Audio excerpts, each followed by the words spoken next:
about these two questions, what to do and how to do. So the question is that, are both the required? Are these two questions are required, or can we do just with one of them? So what is your answer? Both questions are required, sir. Very good. So both are required, is it right? What would be the priority between these two? Now my next question to you is that, if your answer is both questions are required, what would be the priority you decide for these two questions? First priority to what to do. Okay, and the second priority is to how to How? do. Very good. So this is the things. So we must understand that the priority goes to the first question, and that first question is nothing but what to do, काय केलं पाहिजे नेमकं, and that is nothing but value education. The value education tell us what to do. म्हणजे for example, now you are at the stage, now your phase is a student phase. What to do in this phase? काय सांगताय तुम्ही, काय सांगू शकताय? What is your answer? To study hard. Very good. असं तुमच्या मनामध्ये, and see that what to do म्हणजे काय केलं पाहिजे याचा answer. If you try to ask this question to yourself, when that answer it comes within us or from the bottom of heart, definitely that answer is naturally acceptable. Definitely असं कुणाच्याही जर तुम्ही स्वतःला जर प्रश्न विचारला, तर असं कुणाचंही आन्सर येणार नाहीये की या स्टुडंट फेज मध्ये अभ्यास केला नाही पाहिजे. येतंय कुणाच्या मनामध्ये? किंवा एक्झाम मध्ये कॉपी केली पाहिजे, असाइनमेंट बघून लिहिल्या पाहिजे? नो, हे असं येत नाही. आणि जरी ते आलं तर ते नॅचरल ऍक्सेप्टन्स बेस्ड नाहीये. तर काय केलं पाहिजे, किंवा रेग्युलर स्टडी केला पाहिजे, टाइम टेबल केलं पाहिजे, टाइम मॅनेजमेंट केलं पाहिजे, त्याच्यानंतर कन्सेप्ट, नवीन नवीन कन्सेप्ट वाचले पाहिजेत, बुक रीड केले पाहिजेत, रिसर्च ओरिएंटेड अभ्यास केला पाहिजे. हेच तुमच्या लक्षात येणार आहे ऍज अ स्टुडंट फेज, जर आपण लक्षात घेतलं what to do, and that is going to teach you this value education. म्हणजे हे तुम्हाला व्हॅल्यू एज्युकेशन शिकवणार आहे की नेमकं काय केलं पाहिजे आणि ते नॅचरल एक्सेप्टन्स बेस्ड आहे का नाही. आता जर तुम्ही असं म्हणलं की एक्झाम मध्ये कॉपी केली पाहिजे, is it based on natural acceptable? आता हे नॅचरल ऍक्सेप्टन्स म्हणजे काय? मी भरपूर वेळेस मला वाटतंय हा वर्ड तुमच्या समोर यूज करतोय. Do you know that what is mean by the natural acceptance? Yes और no? Reply me, please. Am I audible clearly? Yes, sir. Yes. Do you know that what is mean by the natural acceptance? If no, you can simply reply me no. Then I can once again go in detail with the natural acceptance point. Okay. Let me change my slide, and now I will take that another one point. Okay, no doubt about it. Let's try to discuss about the natural acceptance first.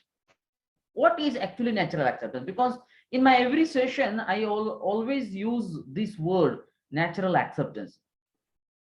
आता सुद्धा मी तो शब्द वापरलाय की ज्या अर्थी तुम्ही स्वतःला प्रश्न विचारताय व्हॉट टू डू, त्यातून तुमचं जे काय आन्सर येणार आहे ते तुम्हाला व्हेरीफाय करायचे ते नॅचरल ऍक्सेप्टन्स बेस्ड आहे का नाही.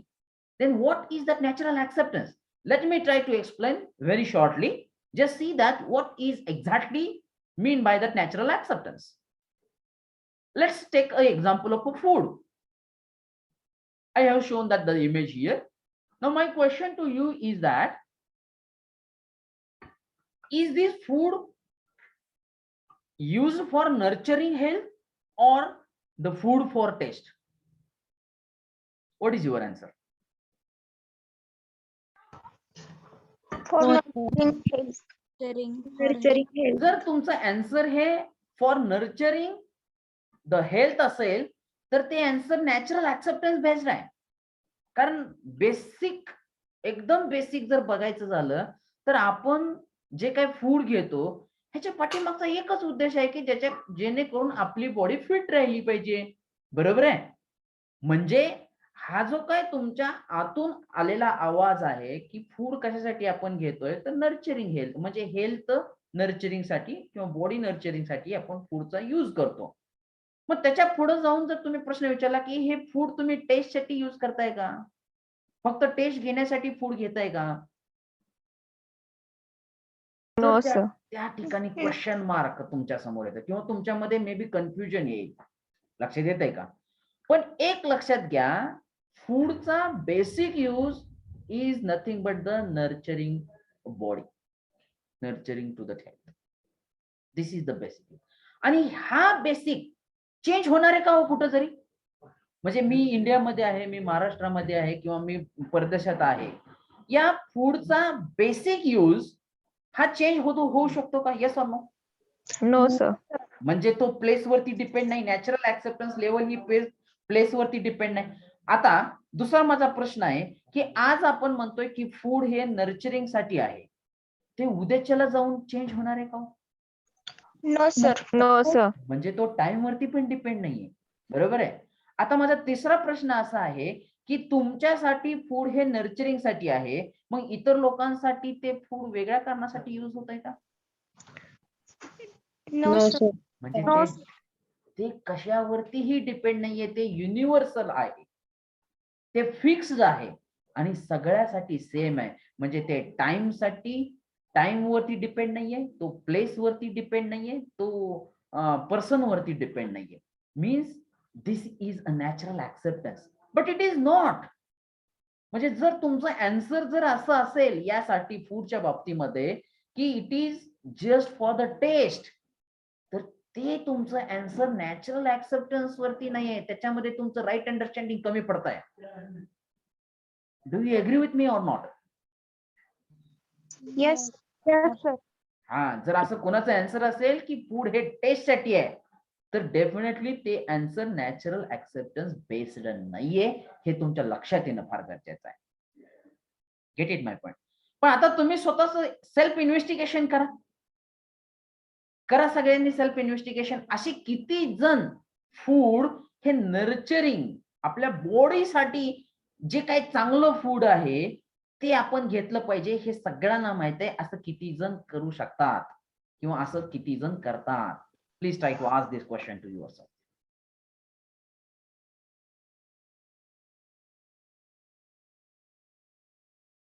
म्हणजे आपण इथं फेल ठरतोय. Do you agree with me? Yes, sir. म्हणजे आपण जे बाहेरचे जंक फूड्स खातो, त्यानंतर जे स्पाइसीज फूड खातो, definitely these foods are harmful to our body.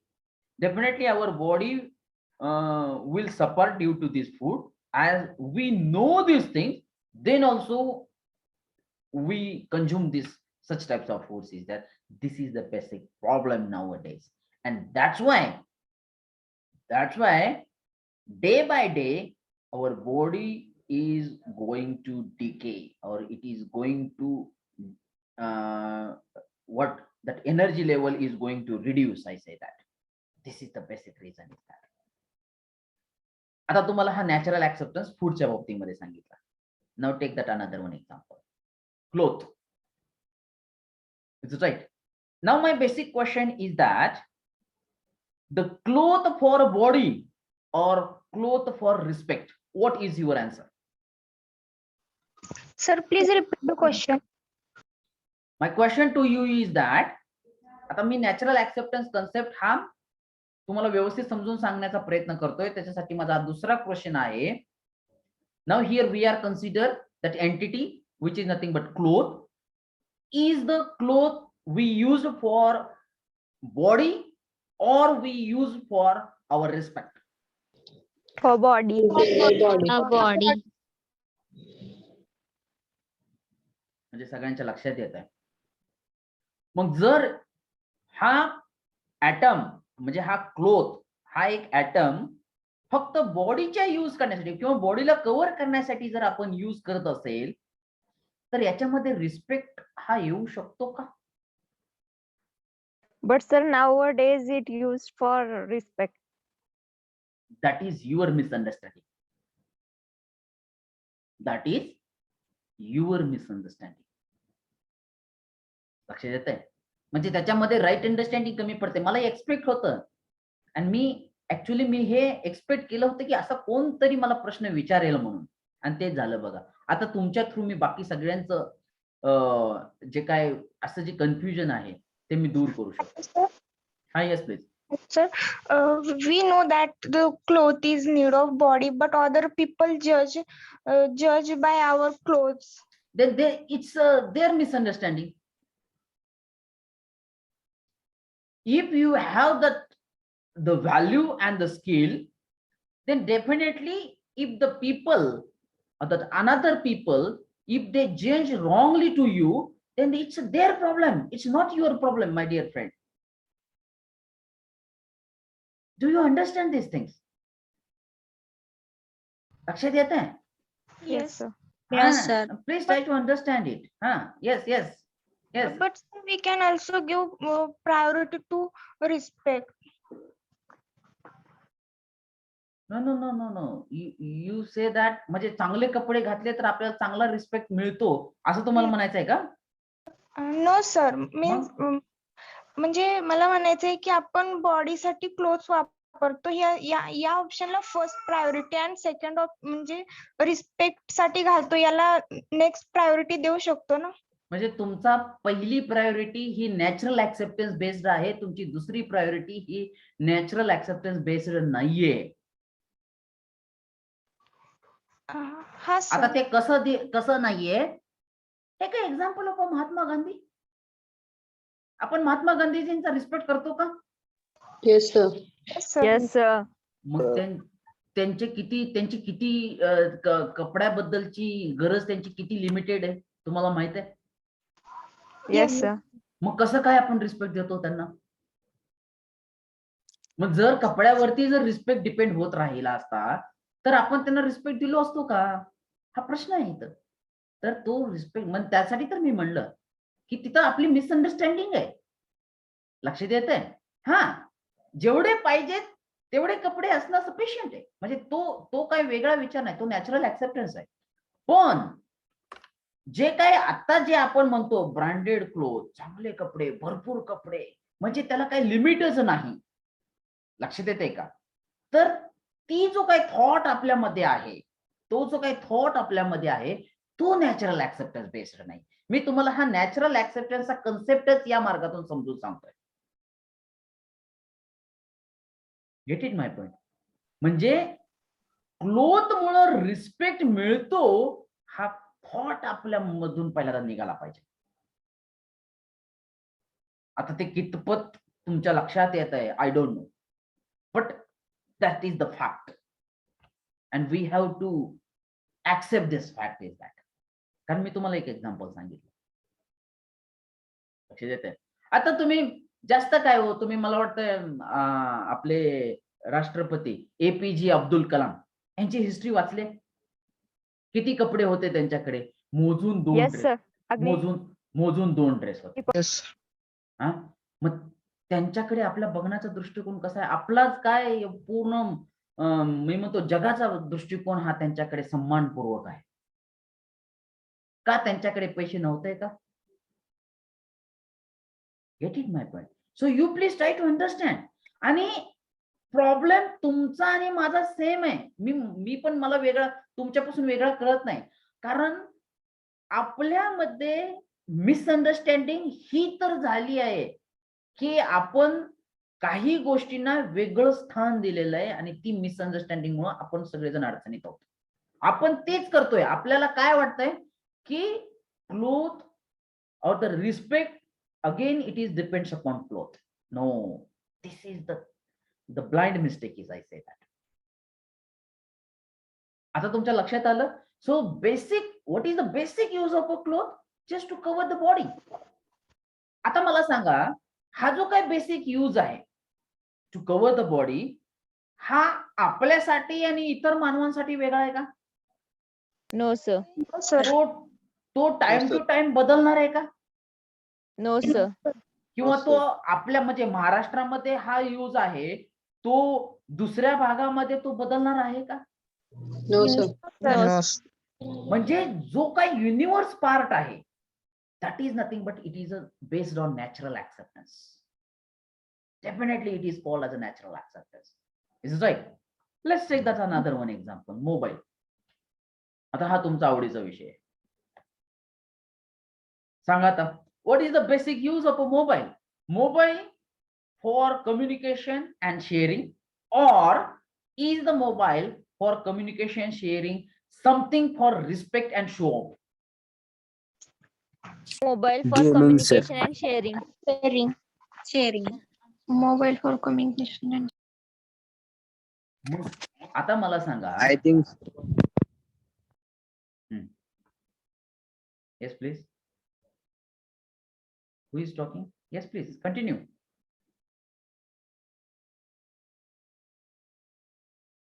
Continue, my dear friend.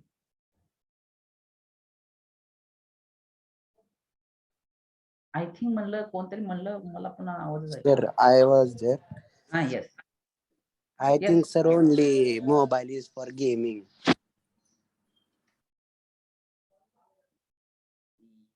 I think you are diverting that issue. So please, my dear friend, you please take up with that issue. What we are going to discuss, this mobile, and we are going to focus on that natural acceptance thought.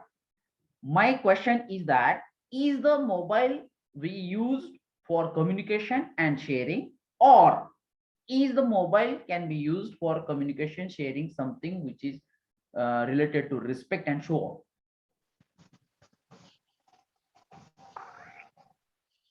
Get it my point? तर मोबाईलचा एक simple use आहे, एक तर communication झालं पाहिजे किंवा data exchange झाला पाहिजे. सिंपल, बरोबर आहे का? Yes, sir. असं आहे की ऍपलचा फोन आहे की त्या माणसाला ऍपलचा फोन घेतला म्हणून रिस्पेक्ट फार आहे? No sir. no sir. बरोबर आहे. म्हणजे हे लक्षात येणं गरजेचं आहे. आता मला वाटतं तुम्ही ट्रॅकवरती आला. आता तुम्हाला नॅचरल ऍक्सेप्टन्स म्हणजे काय लक्षात येईल. आता पुन्हा एकदा मी तो पार्ट रिपीट करतोय. What is the basic use of that mobile? The mobile can be used for communication and the sharing. Is it right?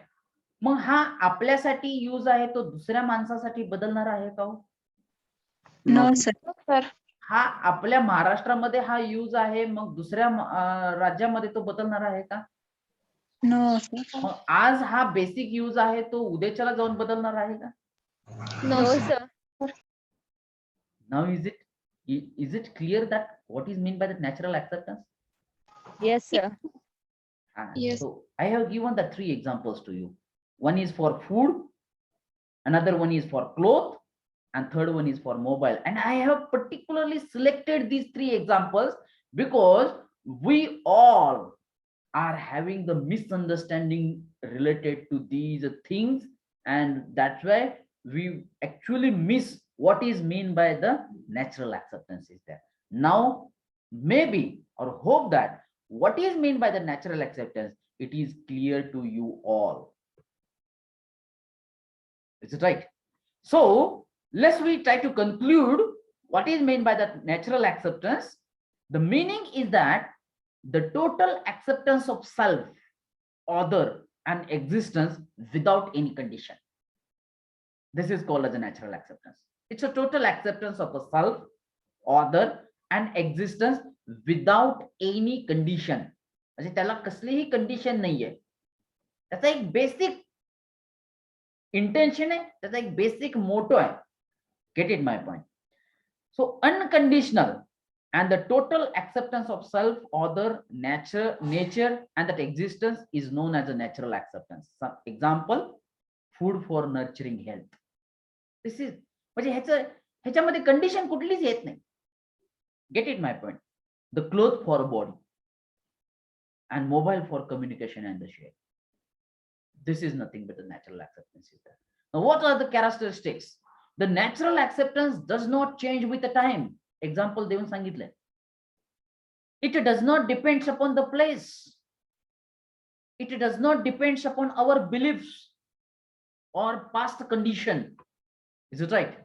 And natural acceptance is the same for all of us. It is a part of humanness.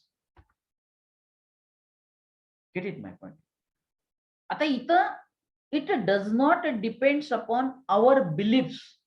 म्हणजे आपल्या beliefs वरती पण ते depend नाहीये. म्हणजे काय की आता मी तुम्हाला थोडक्यात सांगतो बघा. आपण एखादी कुठली तरी शुभकामना करण्यासाठी किंवा एखादी कुठली तरी ऍक्टिव्हिटी, चांगली ऍक्टिव्हिटी करण्यासाठी घरातून बाहेर पडलो आणि घरातून बाहेर पडल्या पडल्या आपल्याला एक मांजर आडवी गेली. आपल्यामध्ये काय थॉट येतो? काहीतरी आता चुकीचं घडणार आहे, काहीतरी अपशकुन घडणार आहे. का तर हे आपल्याला पाठीमागं कुणीतरी सांगितलेलं आहे आणि ते आपल्यामध्ये बंबार्टिंग झालेलं आहे त्याचा. आणि ज्या वेळेस आपल्यामध्ये तो थॉट येऊन जातो त्यावेळेस आपली घरातून बाहेर पडण्यापूर्वीची जेवढी इंटेन्सिटी असते ती ऍक्टिव्हिटी करण्यासाठी, डेफिनेटली ती इंटेन्सिटी कमी होते आणि डेफिनेटली आपली स्वतःचीच इंटेन्सिटी, आपला स्वतःचाच कॉन्फिडन्स कमी झाल्यामुळं ती ऍक्टिव्हिटी रॉंग ठरू शकते. पण याचा अर्थ असा नाहीये की मांजर आडवी गेली म्हणूनच ती ऍक्टिव्हिटी रॉंग झाली. हे लक्षात येणं गरजेचं आहे. ते कुठल्याही कंडिशनवरती डिपेंड नाहीये. म्हणजे मांजर आडवी गेली म्हणून आपलं काम होणार नाहीये, हा थॉट नॅचरल ऍक्सेप्टन्स नाहीये. तर नॅचरल ऍक्सेप्टन्स वरती कोणता थॉट आहे की आपला कॉन्फिडन्स तिथं कमी झाला, आपली इंटेन्सिटी तिथं कमी पडली म्हणून ती ऍक्टिव्हिटी झाली नाहीये. That is called as a natural acceptance. That's why here the third sentence it is written, it does not depends upon our beliefs or the past condition. This is called as a natural acceptance. I think now it may be clear to you all. Hope that that concept of the natural acceptance is clear to you all. The natural acceptance is a constant that can be refer anything at and any time. Is it right? So this is about the natural acceptance. Now we go back to our previous slide. Yes. So we are discussing about that expectation from that education, and we are discuss about these two questions: what to do and that how to do. We know that the first priority goes to the what to do, काय केलं पाहिजे, and that is going to teach us by the value education. And the second thing is that how to do. This is nothing but the technical education, skill education. I say that. Is it right? Now the that part is already over. Now the next part is the basic guidelines. Basic guidelines for value education. But हे value education साठी काय basic guidelines आहे? That we need to understand first, and then we can accept that the value education is there. Is it right? So for any input to qualify our value education, the following guidelines for the content of the course are important. म्हणजे हा course शिकत असताना त्याचे जे काही contents आहेत त्या कंटेंटसाठी काही गाईडलाईन्स इथं दिलेलं आहे आणि त्या गाईडलाईन्स त्या कंटेंटना फुलफिल करणं गरजेचं आहे. So what are that guidelines? One is a universal. म्हणजे व्हॅल्यू एज्युकेशनचं कंटेंट हे युनिव्हर्सल असलं पाहिजे. युनिव्हर्सल म्हणजे काय? ते कंट्रीवरती डिपेंड नसलं पाहिजे, ते जेंडरवरती डिपेंड नसलं पाहिजे, ते कास्टवरती डिपेंड नसलं पाहिजे. Is it right? It is always universal. That is called as that universal. It needs to be applicable to all human being. म्हणजे ते सगळ्यांना ऍप्लिकेबल असलं पाहिजे. ते कुठल्याही जात धर्म पंथ याच्यावरती ते बेस्ड नसलं पाहिजे. That is called as universal. That's why the sentence it is written, the content of this course, the content of this value education, it should be universal. It means that it needs to be applicable to all human beings irrespective of their caste, nationality, religion, etc. हे कशावरती depend नसलं पाहिजे. Caste असेल, nationality असेल, religion असेल, place असेल, time असेल, त्याच्यानंतर तुमचा जेंडर असेल. It's not depends upon, it is applicable to all human being present in this world. This is right. And for all times and at all regions are there. Is it right? That is called as a universal. म्हणजे जसं की एक example सांगितलं की फूडचा basic use काय आहे? Just to nurture the health. मग ते कुठल्या कास्टवरती डिपेंड आहे का? तो कुठल्या पर्सन वरती डिपेंड आहे का? ते रिलीजन वरती डिपेंड आहे का? त्या टाइम वरती डिपेंड आहे का? नाही. It is universal. Is it right? Then second thing is a rational. It means that it should not be based on blind beliefs. जसं की मी आता सांगितलं की आपल्याला सांगितलंय मांजर आडवी गेली की काहीतरी अपशकुन घडणार, आपलं काम होणार नाही.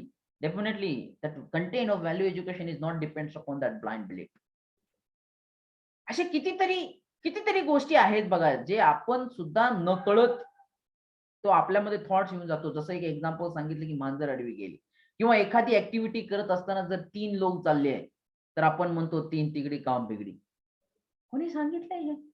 कुठं लिहिलंय? कुठं वाचलंय? लक्षात येतंय? मग 3 माणसांनी जायचं नाही का तर काम होत नाही. How it is possible? Is it right? That is called as a blind belief. आणि हा काही रॅशनल डिसिजन नाहीये. हा जो काही रॅशनल कंटेंट नाहीये. So it should not be based on the blind beliefs. It should not, or it has to open to address all the related questions. It cannot be just the set of do's and don't. म्हणजे ते फक्त हे करा आणि ते करा असं नाही. ते रॅशनल आहे. जर ते व्हॅल्यू एज्युकेशनचे कंटेंट जर रॅशनल असतील तर definitely it is applicable to all human being. Is it right? Then third thing is the natural and verifiable. म्हणजे ते नॅचरल ऍक्सेप्टन्स वरती बेस्ड असलं पाहिजे आणि ते एक्सपेरिमेंटल व्हॅलिडेट पण असला पाहिजे. Experimental variable. Is it right? So just read it. It has to be naturally acceptable to the human being, and there needs to be every provision in the nature for its fulfillment. It needs to be experimentally variable and not based on the dogmas. म्हणजे जे आता मी सांगितलं अशा प्रकारचे काही गोष्टी आहेत. मांजर आडवी गेली की काम होत नाही, 3 तिकडे काम बिगडी. We call its dogmas. Beliefs and our assumption. म्हणजे ते कोणाच्या अझम्पशन वरती बेस नसलं पाहिजे. ते एक्सपेरिमेंटली व्हॅलिडेट असलं पाहिजे. ते नॅचरली ऍक्सेप्टेबल असलं पाहिजे. That is the basic guidelines for the content of value education. Is it right? All encompassing means what? Aimed at transforming our consciousness and living. It cover all dimension of a living, thought, behavior, work and understanding, as well as all levels, individual, family, society and the nature. All encompassing म्हणजे सगळ्यांना सामावून घेणार. मग ते family असेल, society असेल, nature असेल किंवा तुमचा विभिन्न मतभेद असलेले व्यक्ती असतील, वेगवेगळे बिहेवियर असलेले वर्क असतील किंवा वेगवेगळ्या ठिकाणी काम करणारी माणसं, सगळ्यांना सर्व समावेश असं ज्याला आपण मराठीमध्ये म्हणू शकतो. अशा प्रकारचं हे कंटेंट असणं, व्हॅल्यू एज्युकेशन असणं हे गरजेचं आहे. Is it right? And leading to harmony. आणि या सर्व गोष्टींमुळं, याचे कंटेंटमुळं आपल्याला जो काय अल्टिमेट जो काय टार्गेट आहे ते कोणतं टार्गेट आहे की that content should lead to make the harmony between this 4 level. What are this 4 level? One is our self, second one is a family, third one is a society and fourth one is the nature.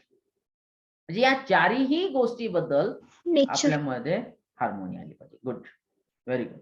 So the value education ultimately is targeted to promote the harmony within the individual, among the human being and with the nature is there. Is it that clear?